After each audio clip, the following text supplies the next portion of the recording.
And I think going back to like the studio, like, you know, somebody wants to take on this big expense. If you get yourself into that situation where it's like, I don't have any clients coming in, I don't know where my next lead is coming from, and I've got all these bills to pay, like you get in desperation mode. And you're like, I will take anything that comes in front of me right now. Like, I don't care what it is. If somebody wants to pay me $50 for an iPhone picture, I'll do it. And like, that's a terrible place to be, you know, as an entrepreneur, especially as a creative. Like, you don't want to be in desperation mode. You want to avoid that as much as possible. That is the worst place to operate from. Your creativity is not going to be as good as it can be. You're not going to have the flexibility to do, you know, more work, better work. Like it's just all around. That's the worst place to be.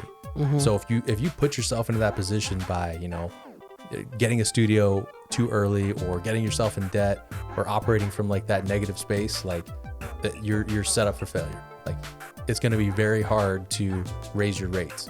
And so if you're doing, you know, the $100 family sessions, you know, out in the park for, you know, 50 images, whatever, like, not there's anything wrong with that. Like, people can do whatever they want. But if you want to raise your rates and you want to make more money, it's going to be a challenge. So it's better to like be able to set your prices at, you know, a reasonable and profitable level now when you're starting, and then, you know, increase it as you go, as your business needs change and as your clientele change.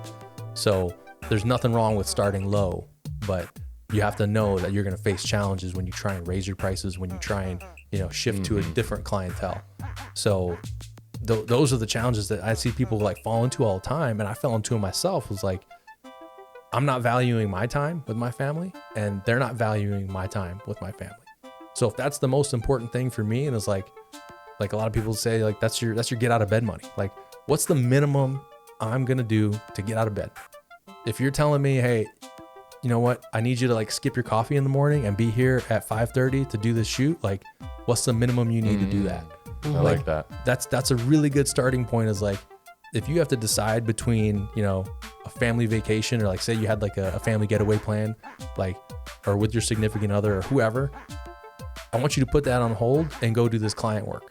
What's that going to cost you? Like, what's a good number that you're going to feel comfortable with, that you would be okay telling your family, hey, sorry, I gotta take care of this right now.